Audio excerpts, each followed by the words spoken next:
라디오 5시 뉴스를 마칩니다. KBS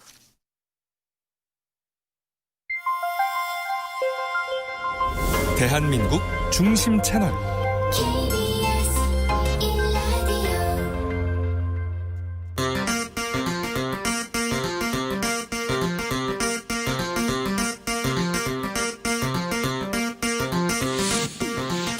주진우 라이브.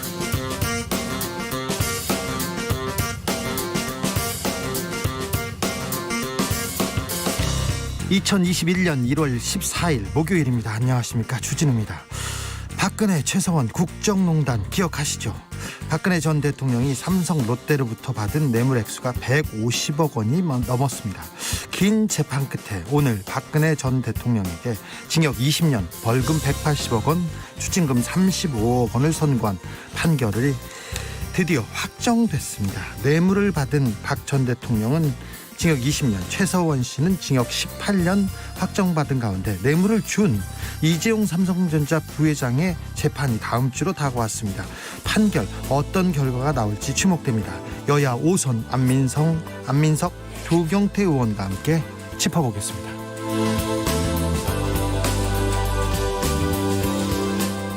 김정은 북한 노동당 총비서가 이끄는 북한의 미래는 어떤 모습일까요? 북한의 최대 정치 행사인 노동당 대회가 8일 만에 막을 내렸습니다. 미국 바이든 행정부 출범 일주일 앞으로 다가왔는데요. 올해 남북관계, 북미관계에는 어떤 바람이 불까요? 정세현 전 통일부 장관과 함께 남북평화의 골든타임에 대해서 이야기 나눠봅니다. 코로나 확진자는 사흘째 500명대를 유지하고 있습니다. 하지만 아직 안심할 단계는 아닙니다. 방역당국은 모레 거리두기 조정안을 발표합니다. 이런 가운데 K방역의 사령탑 정세균 국무총리 취임 1주년을 맞았는데요. 최근에 존재감이 뚜렷합니다. 야당과는 설전을 마다하지 않고 메시지도 강하게 내고 있습니다. 본격적으로 대선 행보에 나서는 것은 아닐까요? 기자들의 수다에서 분석해봅니다. 나비처럼 날아 벌처럼 쏜다. 여기는 주진우 라이브입니다.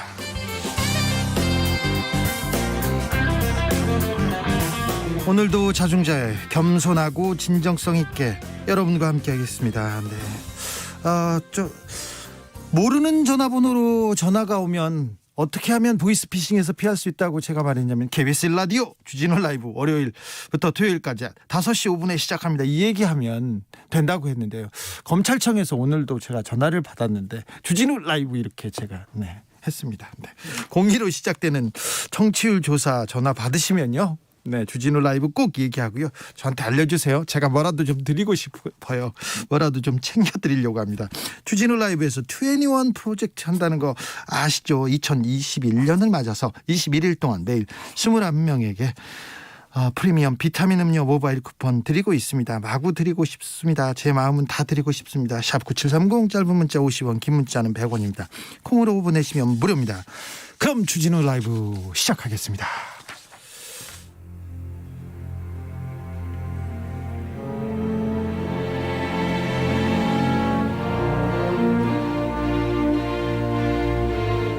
나의 일은 나보다 중요하다. 오직 진실과 정의만 생각한다.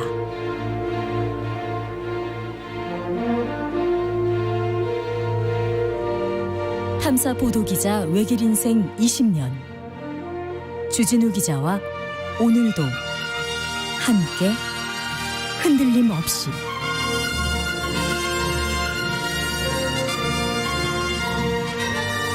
KBS 1라디오 주진우 라이브.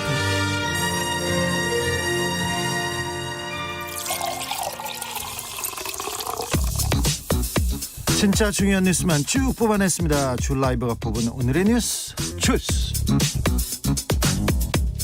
시사인 송지 기자 어서 오세요. 네, 안녕하세요. 오늘 중요한 재판이 있었습니다. 박근혜 전 대통령 징역 20년 확정됐습니다. 네, 대법원 3부는 특정범죄 가중처벌법상 뇌물 등 혐의로 기소된 박근혜 전 대통령의 제3구심에서 징역 20년, 벌금 180억 원을 선고한 원심을 확정했다고 밝혔습니다. 뇌물 국정원 특수활동비 받았다고 뭐 지금 그 판결한 거죠?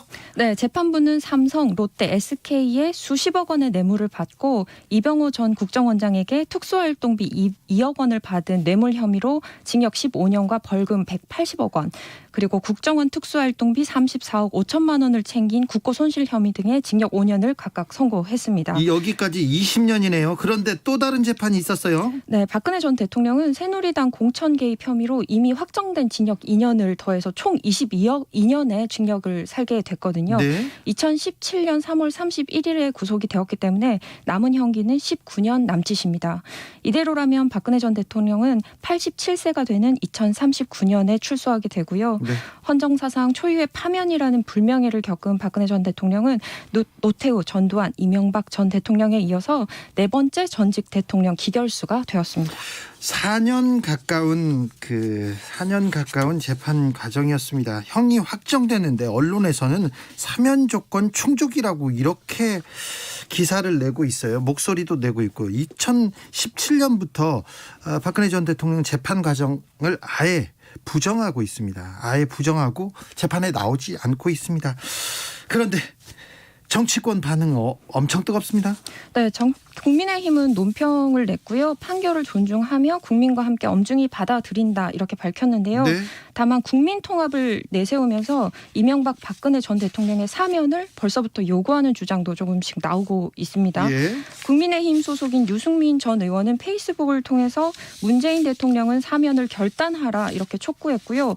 오로지 국민통합, 나라의 품격과 미래만 보고 대통령이 결단할 일이다라고 주장했습니다. 사선인 김기현 국민의힘 의원도 두 전직 대통령에 대한 조건 없는 사면, 국격을 지키기 위해 필요하다면서 더 이상 국민을 갈기갈기 찢는 분열의 리더십은 안 된다. 국가 품격 차원에서 보더라도 정치 보복이 계속되는 것은 바람직하지 않다고 밝혔습니다. 더불어민주당 이낙연 대표는 대법원의 확정 판결이 대한민국 민주주의의 발전을 확고히 하는 계기가 되리라 믿는다면서 박 전 대통령은 국민의 깊은 상처를 헤아리며 국민께 진솔하게 사과해야 한다라고 말했고요.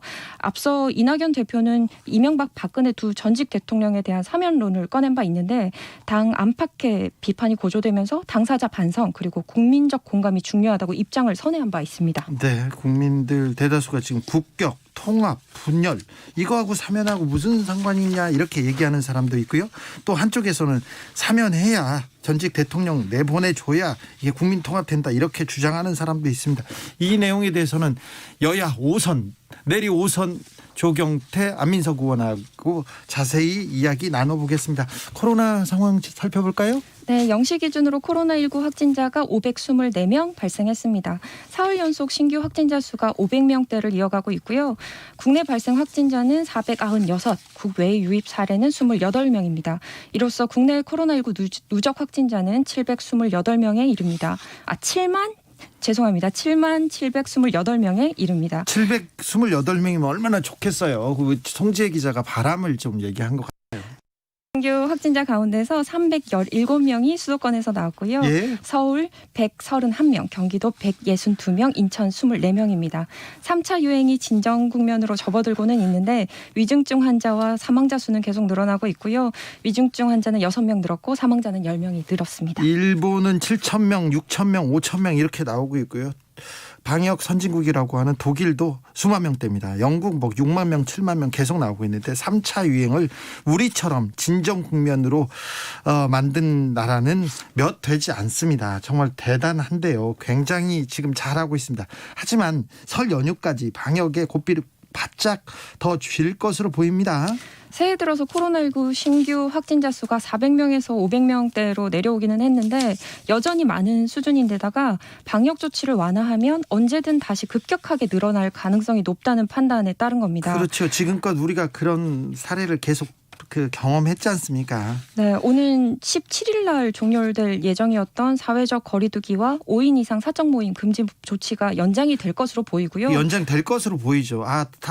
많은 분들이 5인 이상 그래도 밥은 먹어야 되는 거 아니냐. 그리고 9시까지 영업 제한한 거는 어떻게 됩니까?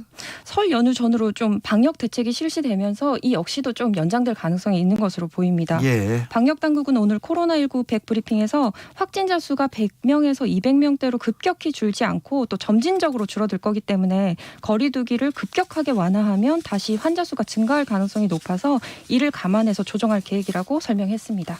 이 같은 조치는 16일 날 확정이 됩니다. 네, 16일 날 확정되니까 지켜보고요. 또 자세하게 전해드리겠습니다. 정윤회 문건 유출 사건이 있었습니다. 정윤회 씨, 최서원 씨의 남편이었습니다. 전 남편이었는데 이분 관련된 문건이 청와대에서 작성됐어요. 이 문건이 외부로 유출되면서 박근혜 정부 초기에 큰 혼란이 있었는데 검찰에서 수사를 제대로 잘 안 하고 유야무야 됐었습니다. 그때 유출 혐의로 기소됐던 조응천 더불어민주당 의원 재판도 있었습니다. 대법원 2부는 대통령 기록물 관리법률 위반 등의 혐의로 기소된 조응천 의원에게 무죄, 그리고 박관천 전 청와대 행정관에게는 징역 8개월에 집행유예 2년을 선고한 원심을 확정했습니다. 조응천 의원은 그 당시에는 박근혜 청와대 공직기관 비서관이었습니다. 네, 이들은 2014년 6월부터 2014년 1월까지 비선 실세였던 최서원 씨의 남편이 정윤회 씨의 국정 개입 의혹을 담은 동양 보고서 청와대 내부 문건 17건을 박근혜 전 대통령의 동생인 박지만 씨에게 건넨 혐의로 2015년 기소됐습니다. 예. 이 사건은 2014년 11월 세계일보가 최순실 씨, 그러니까 최서원 씨의 전 남편인 정윤회 씨의 국정 개입 의혹을 보도하면서 시작이 됐는데요. 네. 박관천 전 행정관이 작성한 청와대 공직기강 비서관 문건입니다. 네. 다음과 같은 내용을 담고 있는데요. 박근혜 대통령 최측근 문고리 3인방이 공식 직책이 없는 정윤회 씨에게 청와대 내부 문건을 전달하고 있고 네. 공식적인 직책이 없는 정윤회 씨가 국정에 개입을 하며 국정에 개입하고 있고요. 또 문고리 3인방을 포함한 핵심 보좌관 그룹 10상시가 존재한다는 내용입니다. 네. 비선 실세에 의한 박근혜 정부 국정농단의 전조 보도였습니다. 전조가 아니라 비선 실세가 박근혜 정부를 좌지우지한다. 이거 국정농단하고 있다. 그때 정확한 보고서가 나왔던 거죠. 이때 박근혜 대통령은 찌라시에나 나오는 얘기들에 이 나라 전체가 흔들린다는 것은 정말 대한민국이 부끄러운 일이다. 문건 유출은 결코 있을 수 없는 국기문란 행위라면서 경로했고요. 십상시 그룹과 정윤회 씨는 명예훼손 혐의로 고발했습니다. 그러자 검찰에서 열심히 수사를 했습니다. 네, 결론은 문건 내용을 찌라시로 치부하고 네. 유출을 국기문란으로 규정했습니다. 네. 그리고 관련 인물들을 강도 높게 조사했는데요. 이 과정에서 그 경찰이 목숨을 끊기도 했어요. 네, 박관천 전 행정관에게 문건을 건네받아서 하나정보팀에 유출한 혐의로 수사를 받았던 최경락 경위가 스스로 목숨을 끊기도 네. 했습니다. 네. 소문으로만 나돌았던 비선실세의 단초가 박근혜 집권 2년 차에 드러났는데 검찰 수사를 통해서 의혹은 더욱더 철저히 은폐가 됐고요. 우여곡절 끝에 2년 뒤에 진실이 드러나면서 박근혜 대통령은 결국 파면을 맞았습니다. 조응천 의원은 길고 긴 터널을 지난 만큼 더욱 진실과 헌법에 복종하겠다, 이런 입장을 밝혔습니다. 소문으로만 나돌던 비선 실세의 단초, 그 모습이 드러났어요. 사실은 드러났는데 검찰이 열심히 수사를 했습니다. 한쪽만 수사를 해가지고 철저히 은폐하는데 큰 공을 세웠어요. 그때 검찰 수사가 조금 잘 됐으면 박근혜 전 대통령의 이런 국정농단 사건도 예방할 수 있었던 길이 있었는데 하는 생각을 해봅니다. 안철수 국민의당 대표 발언 계속하고 있는데요. 계속 주목받고 있어요? 안철수 국민의당 대표는 오늘 최고위원 회의에서 단일화 방식과 관련해서도 시민이 원하고 시민이 결정하는 방식이라면 그 어떤 방식도 상관없다는 원칙을 강조했습니다. 그러면서도 야권 전체의 승리를 위해서 작년 총선에서는 지역구 후보도 내지 않았는데 누군가는 저에게 더 양보하고 더 물러서기를 요구하고 있다. 대한민국보다 소속 정당을, 그리고 소속 정당보다 개인의 정치적 유불리를 우선시하는 거라면 시대의 요구와 시민의 뜻 뜻에 어긋난다는 점을 분명하게 지적하고자 한다. 이렇게 덧붙였습니다. 시대의 뜻, 시민의 뜻 계속 얘기하는데 근데 그래서 그게 뭐예요? 이렇게 물어보는 사람도 있는데요. 어쨌거나 국민의힘 입당은 안 하겠다 이런 의지는 보이네요. 네, 국민의힘 입당 거부에 대한 입장이라고 보이고요. 네. 오늘 국민의당은 단일화 합의 대상인 국민의힘 쪽에서 안 대표를 견제하기 위해서 돈 없는 네거티브 전략을 구사하고 있다고 날을 세우기도 했는데요. 실제로 저와 정치를 함께하지도 않았고 저를 잘 알지 못하는 분들까지 나서서 저에 대한 근거 없는 비판을 하기도 한다. 이렇게 크게 반발했습니다. 최근에 이준석 전 최고위원을 비롯해서 안철수 대표를 잘 아는 사람들은 안철수가 단일화 안 한다.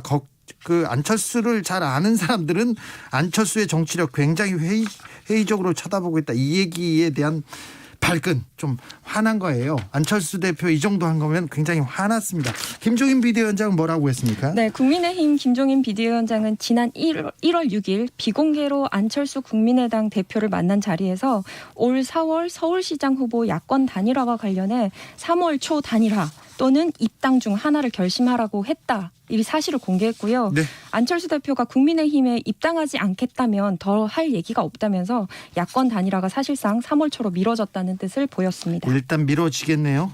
계속해서 나경원 후보 그리고 오세훈 후보 다른 후보들이 계속해서 안철수 대표에 대한 얘기를 하고 있어서 좀 심기가 좀 불편하신 것 같아요.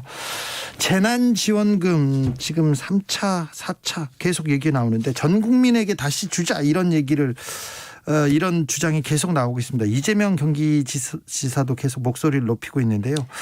또 비판의 목소리도 커요. 이재명 경기지사는 코로나19 사태가 길어지면서 민생 경제의 고통이 크다며 전 국민에게 재난지원금을 지역화폐로 주자고 주장하고 있습니다.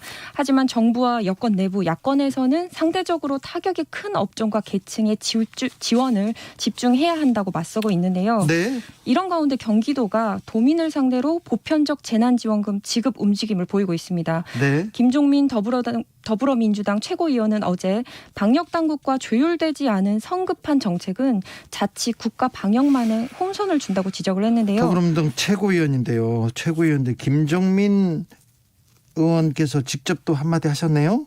그전에는 정세균 총리도 얘기했잖아요. 네, 이 지사의 보편적 지급 주장에 대해서 급하니까 막 풀자 이런 얘기는 지혜롭지도 공정하지도 않다라고 얘기했습니다. 그래도 이재명 지사는 계속해서 자기는 주겠다 이렇게 얘기합니다. 네, 이재명 경기도지사는 오늘 1인당 2,30만 원을 지급한다고 방역 지침을 어겨가면서 국민들이 여기저기 막 쓰고 가고 그러겠느냐. 보편적인 지원을 하면 그 돈을 쓰러 철부지처럼 몰려다닐 것이라는 생각 자체가 국민들의 의식 수준을 너무 무시하는 게 아닌가 싶다면서 보편 지급의 필요성을 거듭 강조하고 있습니다. 네. 이재명 경기도지사는 모두에게 주는 보편적 지급과 집중적인 선별 지급이 서로 보완 관계에 있다면서도 지금은 최악의 경제 위기를 돌파하고 지역 경제도 살리기 위해서 지역화폐를 통한 전 국민 지급이 필요한 시기라고 강조하고 있습니다. 네. 이재명 지사가 지금 계속해서 치고 나가고 있습니다. 민주당 내에서 당에서 약간 우려하는 목소리가 나오고 있습니다. 조금 묘합니다. 코로나 여파로 청년층 굉장히 걱정입니다. 취업 절벽 심화되고 있고요. 코로나 세대라는 말도 등장하고 있습니다. 고용시장은 계속해서 얼어붙고 있습니다. 코로나19로 고용시장이 얼어붙으면서 현재 취업 정년기인 청년층이 기회를 아예 박탈당한 채 후배 세대에게 그 일자리를 내어줄 수 있다는 우려가 나오고 있습니다. 현재 20대 후반 또 30대 초반이 대상인데요. 90년대 초반 태생들은 고용 기회의 상실이 아니라 아예 기회가 없는 기회 제로의 상태를 맞는 겁니다. 고용 기회의 상실이 아니라 기회가 아예 없는 기회 제로다. 가슴이 좀 아프네요. 네, 코로나19로 어려움을 겪는 90년대생을 일컬어서 코로나 세대라고 칭하는 용어도 등장을 했고요. 예. 통계청이 어제 발표한 12월 및 연간 고용 동향에 따르면 코로나19 국면에서 20대가 가장 심각한 충격을 받은 것으로 보입니다. 네. 작년 한 해 청년층 경제활동 참가율은 46.4%였습니다. 그런데 20대에서 20대 구간에서는 전년 대비 2.7%포인트, 또 25세에서 29세 구간만 보면 30%포인트가 줄었습니다. 이 30대 또 40대 50대와 비교해도 3배 정도 높은 수준인데요. 비경제 활동 인구 가운데서 그냥 쉰 20대는 그냥 쉬었다는 거예요. 예. 41만 5천 명입니다. 전년 대비 25.2%가 증가를 했고요. 코로나 시대에 네. 사람을 안 뽑으니까 네, 물론 그냥 뭐 육아, 가사, 뭐 재학, 수강 이런 이유로 쉴 수도 있지만 그보다는 일자리 환경이 좋지 않아서 구직 활동 자체를 미룬 것으로 보입니다. 네, 지금 뭐 그 명예퇴직도 하고 그러는데 우선 지금 신입사원을 안 뽑는 회사들이 많아서요. 청년층의 취업 굉장히 걱정입니다. 이 부분 더 신경 써야 되는데 기성세대로 참 미안하네요. 코로나 세대. 기회가 아예 없는 기회 제로의 상태다. 좀 마음이 아픕니다. 여기까지 하겠습니다. 주스 시사인의 송지혜 기자 함께했습니다. 감사합니다. 네, 고맙습니다. 7876님께서 안녕하세요. 초등학교 4학년 안채원입니다. 채원이 또 왔어요. 지금 학교 방학인데 코로나19 때문에 친구들이랑 못 놀아요. 지금은 집콕 방콕 중인데 공부만 해서 심심해요. 비타민 음료 드려야 되겠네. 네, 심심해요. 그래서 주진우 라이브를 듣고 있답니다. 채원이는 초등학교 4학년인데 5007님께서는 주진우 라이브 시간에 맞춰서 급히 오느라고 된장국에 넣을 청양고추를 빠뜨렸네요. 하루의 마무리는 방송 듣는 거랍니다. 얘기했습니다. 근데 좀 늦게 넣으면 안 되나요? 저는 매운 걸 좋아해서 청양고추를 아무 때나 막 넣는데요. 8672님은 통합 후 사면이 옳다. 사면 후 통합은 속임수다. 이렇게 의견을 보내주셨습니다. 명심하겠습니다. 교통정보센터 다녀올까요? 이승미 씨. 네, 이 시각 교통 상황입니다. 평택 제천고속도로 평택 방향으로 서평택 부근에서 짧은 정체인데요. 주의가 필요한 구간입니다. 서평택 분기점 부근 3차로와 갓길에서 화물차 관련 사고를 처리하고 있습니다. 평택 시흥고속도로 시흥 방향으로는 조암 부근에서 송산 마도 부근까지 14km 구간 정체가 되고 있고요. 서양고속도로 서울 방향 바란 부근에서 화성휴게소까지 막힙니다. 또 비봉에서 용담 터널까지나 일찍 분기점에서 금천 쪽으로도 정체가 되고 있고요. 이어지는 서부간선도로 금천교에서 성산대교까지는 양방향 다 전구가 막힙니다. 내부순환도로 성산 방향으로 연희램프 부근 3차로에서 차량 석 대가 부딪힌 사고가 났기 때문에 종암분기점부터 운행이 어렵고요. 반대 성수 방향으로는 성산램프에서 홍지문 터널 쪽으로 밀리고 있습니다. KBS 교통정보센터였습니다. 주진우 라이브.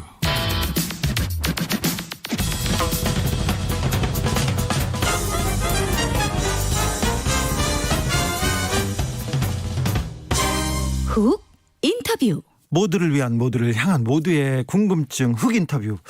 북한이 8일 동안 노동당 대회를 진행했습니다.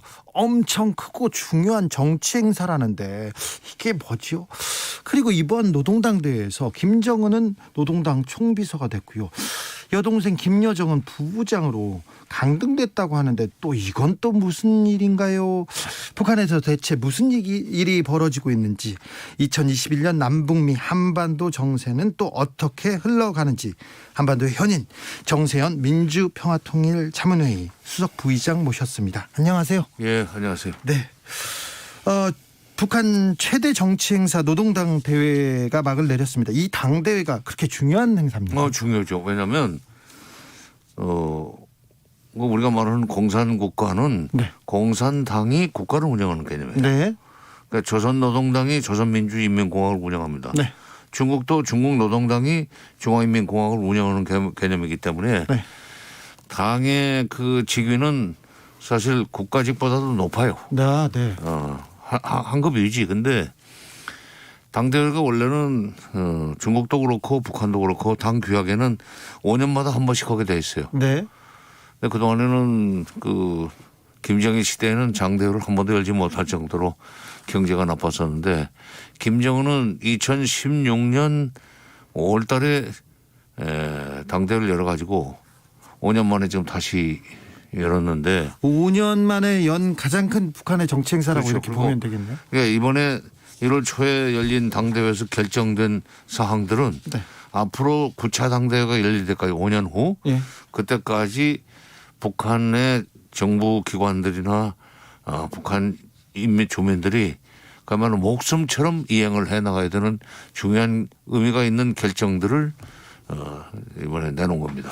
북한에서 이렇게 이렇게 차 타고 이렇게 지나가다 보면 바위에 당이 시키면 우리는 한다 이렇게 했는데 당이 결심하면 우리는 네, 한다. 네, 그렇죠. 그러니까 그 당의 5년 동안의 계획을 이번에 노동당대에서 정했다 그렇죠. 이렇게 보면 되는 근데 거죠. 이제 8일씩이나 한 거는 좀 길어요. 네. 보통 뭐 한 2, 3일 정도에 끝난 적도 있고 제일 길게는 1970년 그때는 그 국제 정세가 급변하고 예. 또 남한 경제가 북한 경제를 막 추월하려고 그러는 시점에 당대회가 열렸는데 그때는 14일을 했어요. 아, 네. 11월 2일부터 13일까지 12일인가 그럼 12일인가 그 회의를 했는데 이번에는 이제 8일로 끝났죠. 네. 상대적으로 이제 길게 한 건데 이거는 지금 유엔 대북 제재는 앞으로도 5년 동안 쉽게 풀릴 것 같지 않고 네. 또 코로나19도 금년 말이나 돼서야 잠잠해질 것 같고 네. 뭐 이런 상황에서 앞으로 5년 동안 경제를 끌고 나가려면은 역시 내부적으로 결속을 다져야 되겠다. 예. 결속을 다지기 위해서 이 당대회에 참가하는 대표자들도 전부 다 세대 교체를 했습니다. 네. 한 70% 이상을. 당대회 얘기 직전에 제가 개인적으로 궁금한 거 하나 물어보려고 하는데 그래요. 제가 장관님한테 질문을 하면 그건 말이야 1973년 11월 12일에서 12명이 모여서 뭐 무슨 얘기를 수치를 정확하게 하지 않습니까? 그거 잘난 척 하려고 이렇게 외워두신 건가요? 아니야. 잘난 척이 아니고 그 내가 그 국제정치학이라는 걸 공부를 했어요. 예. 대학에서. 네. 국제정치학 그를 공부하는 데 있어서는 사건표가 굉장히 중요합니다. 아, 예. 그러니까 미국이 몇 월 며칠 날 무슨 조치를 취했더니 바로 소련이 거기에 대해서 그 이튿날 이렇게 반응을 했고 예. 그것 때문에 동그라파 국가들이 뭐 요동을 치고 그거에 대해서 다시 또 미국이 이런 조치를 취하고 그러다 보니까 기본적으로 이 모든 그 뭐 신문을 봐도 네. 사건의 발생 날짜를 일단 머릿속에 입력을 시켜놔요. 네. 말하자면 그날 일어난 일이 다음 일어나는 사건의 원인이 된다고는 인과관계를 설명하기 위해서는 시간을 정확하게 입력을 하는 거지 그게 잘난 척을 하려고 그러는 거야. 내가 이 나이에 뭐 잘난 척을 하고 네, 있어. 알겠어요. 네. 이번 당대회 7,000명 가까운 참가자들이 모였는데 어찌 보면 권력 서열이 제일 높은 1,000명의 1등에서 7,000등까지가 다 모였다고 봐도 됩니까? 그렇죠. 그런데 참가자들이 마스크도 쓰지 않고 빽빽하게 모였더라고요. 이거 코로나 시대에 좀 방역에 대해서 좀 자신감을 갖고 있는 건가요? 이제 코로나 관련해서는 자기네들은 코로나 청정국이라는 것을 누차 강조를 했었습니다. 예. 더구나 최근에 강경화 장관이 국제회의에서 우리가 방역 협력하자고 했는데 대꾸도 안 오고 뭐 코로나가 일체 없다고 그러는데 그런 것이 그야말로 북한답게 만드는 일이다 하는 식으로 이제 비판적인 얘기를 한 걸 가지고 김여정 당시만 해도 제1부부장이 아주 독하게 비판을 하지 않았어요. 예. 절대로 잊지 않고 두고두고 기억을 하면서 언젠가 이거 가지고 계산을 하고 말 것이다 하는 식으로 얘기를 했는데 우리는 지금 2주 격리를 하지만은 북한은 3주 20일 이상 격리를 한대요. 네. 외국에서 오면요. 미리 그러니까 당대회에 참가할 사람들을 미리 뽑아 가지고 아, 예. 평양으로 불러 올려서 그래서 격리하고 격리하고 검사 받고 말하자면 참여한 거군요. 괜찮은 삶이라고 해서 내보냈기 때문에 네. 적어도 거기 온 7,000명은 네. 걱정 없다. 예. 굉장히 좀 코로나에 대해서 자신이 있나 봐요. 그냥 국경을 닫아놓고 아예 코로나 시대에는 문을 열지 않겠다 이렇게 생각하나 보죠. 글쎄 이제 국경을 작년 1월 22일 날인가 완전히 차단을 했는데 예. 거의 1년 돼가네요.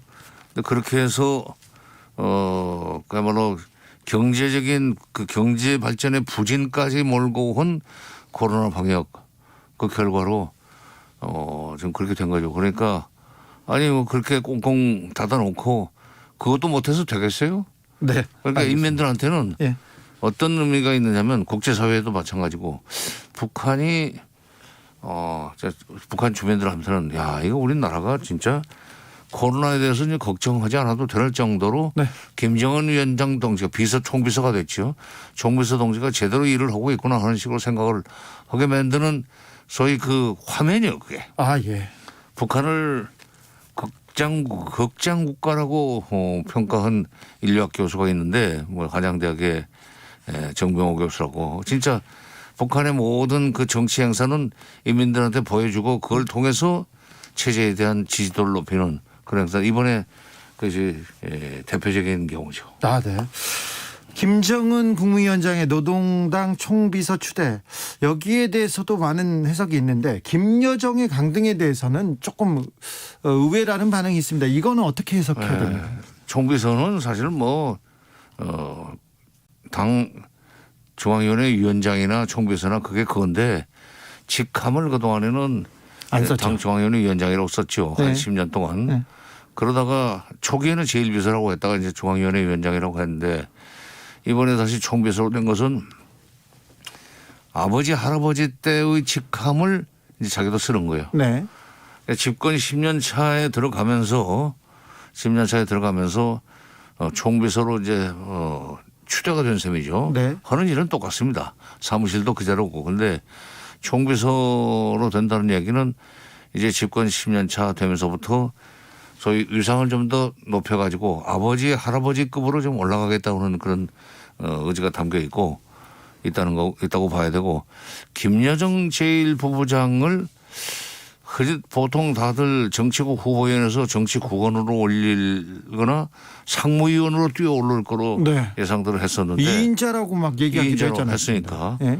그런데 난데없이 상무위원은 말 것도 없고 정치국원도 못 되고 후보위원마저도 내놓고 그냥 중앙위원으로 물러나 있어요. 저희는 아직도 20번째예요. 오늘 사진 찍은 거 보니까 4번째 줄에 있더라고요. 글쎄, 저 금수산 기념공전 참배하는데 예. 서해는 지금도 20번으로 돼 있어요. 네. 근데 김여정은 그동안 이제 대남 대외 관계 관련해서 실질적인 책임자 역할을 했다고 봐야 됩니다. 예. 근데 이제 그동안에 성과를 못 내지 않았어요. 아, 네. 그 성과를 못 낸 사람을 승진시켜준다는 것은 조금 말이 안 되지. 그래서 그러니까 성과를 내지 못한 사람을 승진시키는 것은 조금 설득이 안 돼, 납득이 안 되니까. 백두열통이어도 그렇지. 잠시 공평하게 한다는 얘기야. 네, 보여주면. 잠시 좀 옆으로 물러나 있다가 예. 남북 관계가 풀리고 이렇게 돼서 대미 관계도 개선될 기미가 보이면은 또 올리겠죠. 그것이 예. 나타날 겁니다. 상당히 높은 자리로 올 것 같아요. 아, 내가 보기에는 지금 대남 담당 비서나 국제 담당 비서가 이번에 임명이 안 됐어요. 예. 없어요 지금. 지금 없어요. 없어. 그래서 국제 담당 부장은 있고 대남 담당 통전 부장은 있지만 그보다 높은 게 비서인데 예. 그 비서로 갑자기 짠 하고 나타날 수가 있어요. 아, 자리를 비워뒀군요. 그래요. 김여정 남편은 어떻게 됐어요? 글쎄 그에 대해서는 모르겠어요. 모르는 사람인지 있기는 있다는데 애도 있고. 네. 그러나 그런 경우에는 과거에 장성택처럼 움직였다가는 변을 당할 수 있으니까 조용히 있는 것 같아요. 조용히 있나? 지난번에 그 평창 동계올림픽 때 왔을 때 네. 임신 상태에서 왔잖아요. 그랬던 것 같아요. 네. 아니 우리는 몰랐는데 네. 약간 이런 자세로 서 있길래 저 왜 그러냐고 그랬더니 북한을 많이 다니고 경험이 있는 문화방송의 그 MBC의 김연경 네, 통일 국장 관련된 있죠. 네. 국장이 딱 그러더구만. 아이 김여정이 인신 중이에요. 딱 간단해. 여자들은 좀 감이 있대요. 네. 감이 아니. 네, 알겠습니다. 대미 외교 담당 최선희는 조금 뒤로 물러났고요. 최선희도 황금 내려갔어요. 네. 중앙위원회에서 중앙위원회 후보위원으로 밀렸어요. 네. 그러니까 그것도 일종의 문책. 저 김영철 통일전선부장은 복귀했습니다.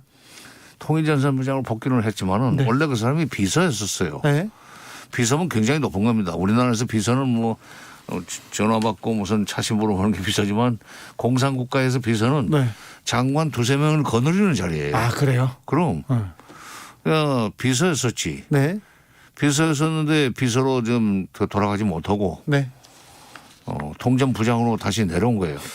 이번에 대규모 인사 이동이 있었는데 가장 주목받는 분이 조용한 사람이었습니다. 최측근, 김정은의 최측근으로 불리는 조용원. 조용원 이 사람은 원래 실세였죠. 조직 지도부 제1부부장을 했으니까 실세죠. 네. 그러니까 공산국가에서는 조직 지도부, 그다음에 선전선동부 예.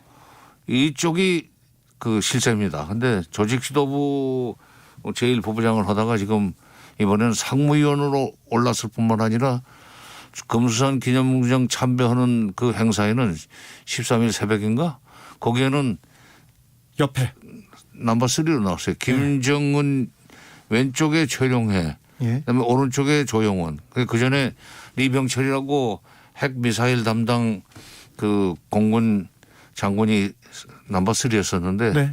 완전히 넘버 3로 올라섰어요. 네. 대단히 고속승진이에요.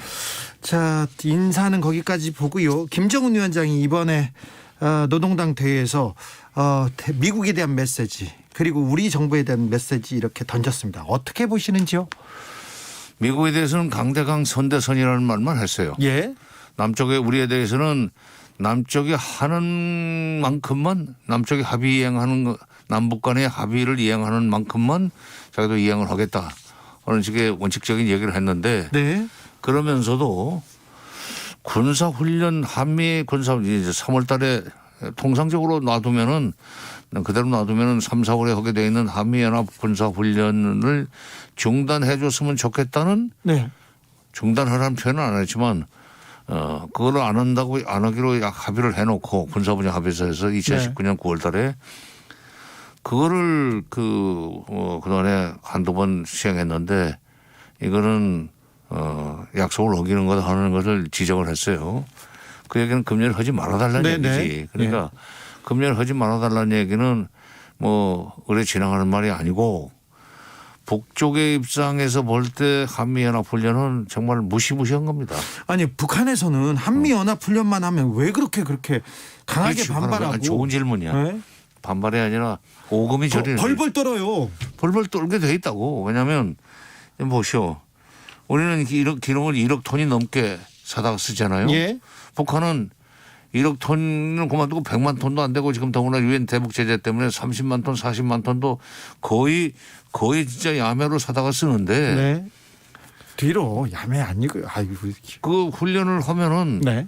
이쪽에서 그냥 그 대단한 그 규모의 10,000명 가까운 병력이 움직일 때 막 탱크 움직이지 비행기 뜨지 군함 뜨지 이럴 거 아니에요? 예. 이럴 때 가만히 있을 수 있나? 그럼 자기들도 탱크에 기름 넣어야 되고 비행기에 기름 넣어야 되고. 예. 자기네들도 쏴봐야죠. 일단 그 대비를 하고 있어야 되는 거 아니에요? 예. 이쪽이 움직이면 따라서 움직여줘야 된단 말이야. 네. 그때 그거를 만약 훈련을 안 하면 그거는 그대로 남는 기름이야. 예.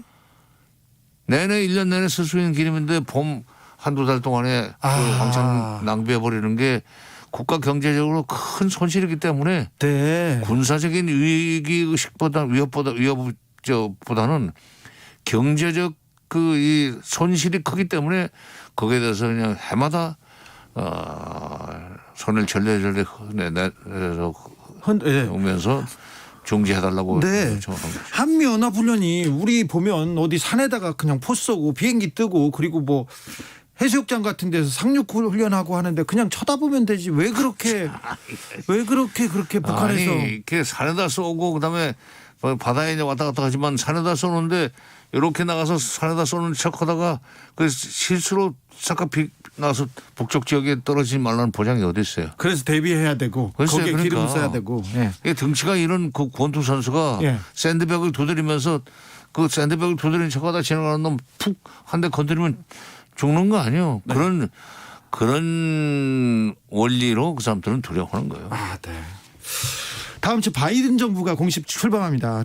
외교 안보 진영이 지금 하나씩 둘씩 지금 꾸려지고 있는데요. 대북 문제에 대한 입장도 좀 나올 것 같은데 지금 바이든 행정부에서 외교 라인 이렇게 대북 라인 이렇게 한 명씩 두 명씩 이렇게 선정하는데 어떻게 보고 계십니까? 아니 뭐 그 토니 블링컨 블링컨도 아주 직업 외교관으로서 나이스한 사람이라고 그러고 네. 안보보좌관 지명자도 뭐 괜찮은 사람이라고 그러고 특히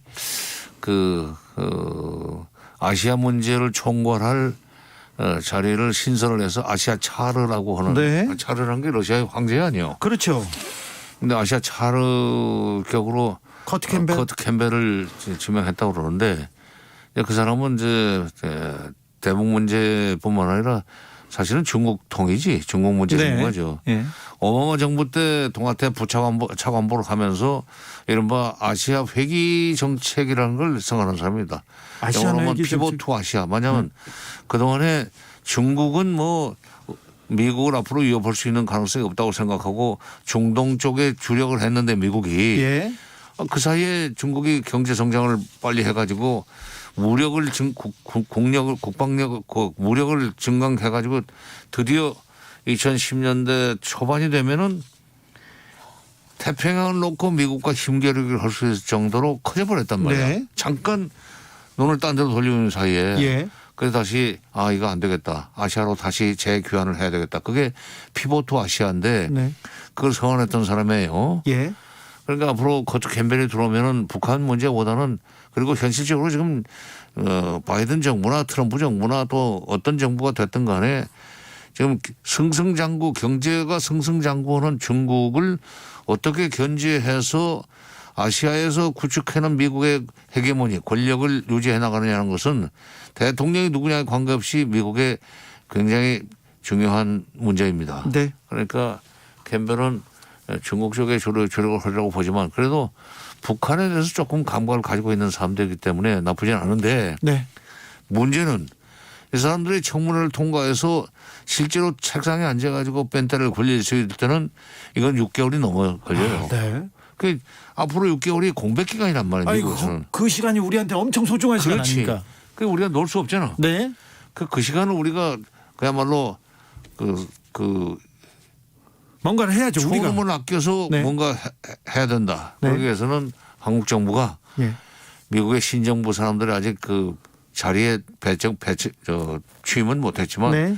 대체로 정책과 관련된 구상들은 하고 있을 테니까 그 사람들과 긴밀하게 협력을 해서 한국 정부가 대통령으로 하여금 우리가 문재인 정부가 지금 남은 시간이 6개월 선용할 수 있도록. 네. 왜냐하면 문재인 대통령 임기가 지금 1년 반이 안 돼요. 그렇죠. 그러니까 일할 수 있는 시간은 올해 상반기. 그렇지. 하반기인데 얼마 네, 남지 않았어요. 6개월. 예. 6개월을 허송하면 네. 나머지 후반부 7월부터 연말까지도 아무것도 못하게 된다 이거야. 네.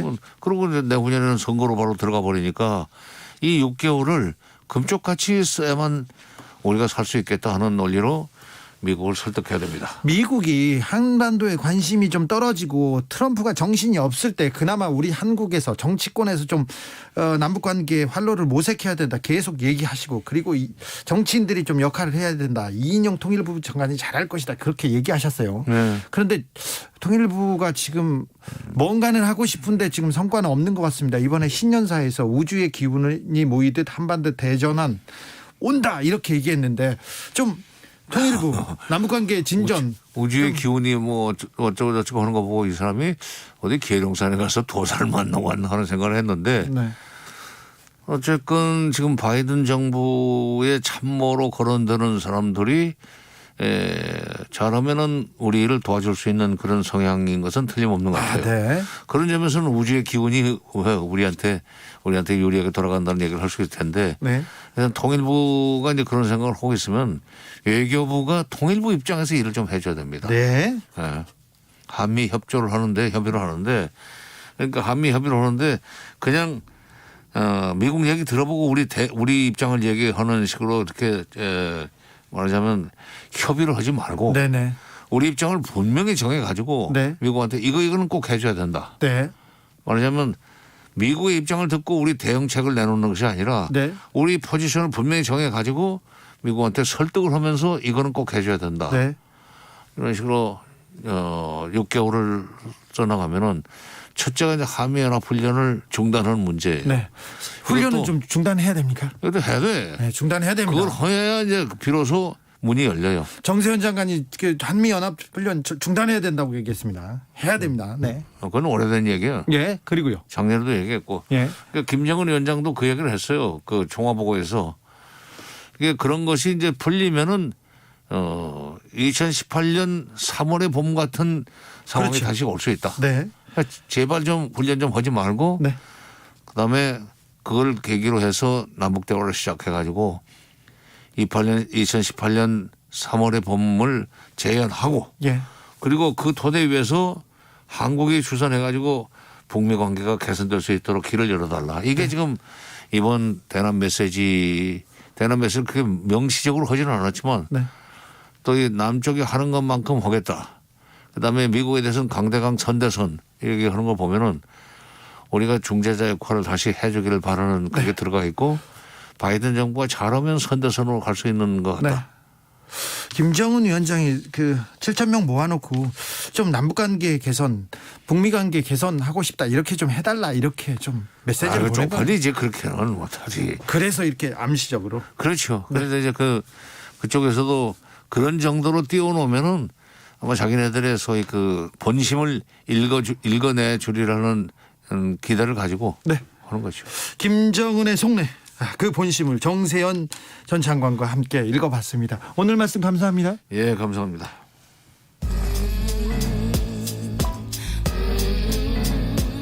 나비처럼 날아 벌처럼 쏜다. 주진우 라이브.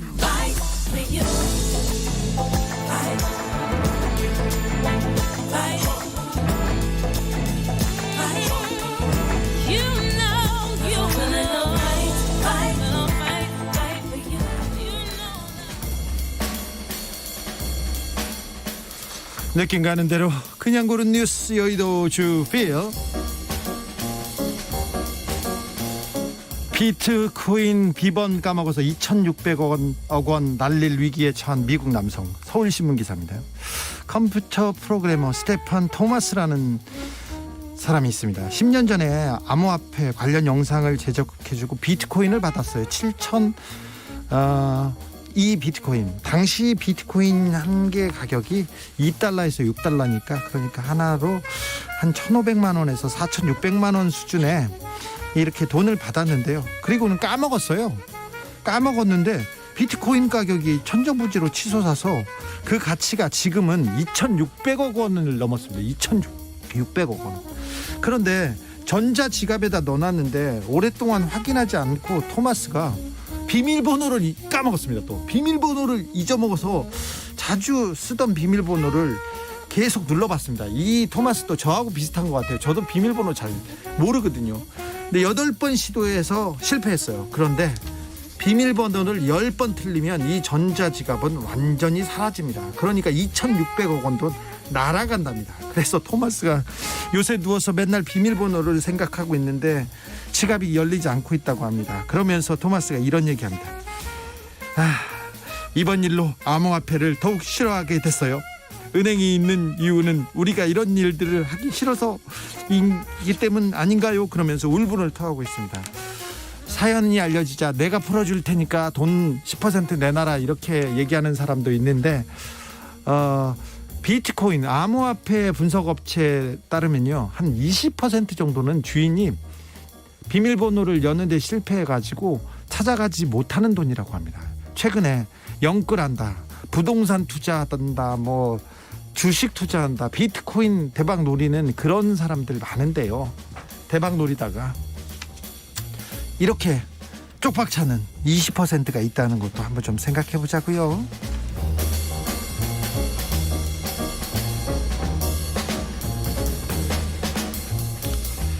까마귀 한 마리 사라졌다고 발칵 뒤집힌 영국 왕실. 나라 망한다. 머니투데이 기사인데요.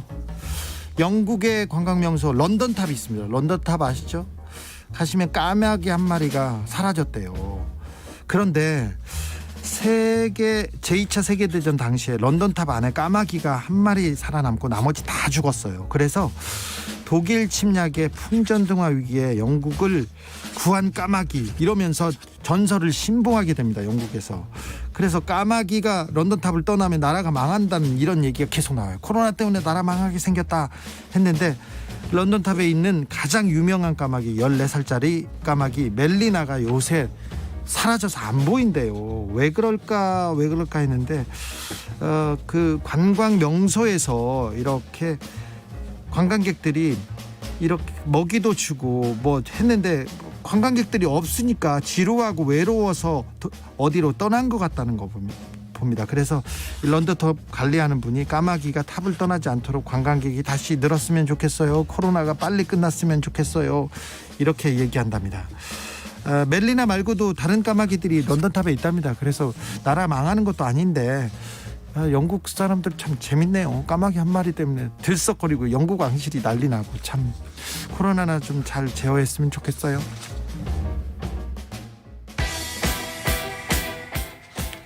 더 클래시의 런던 콜링 들으면서 저는 잠시 쉬었다 6시에 돌아옵니다.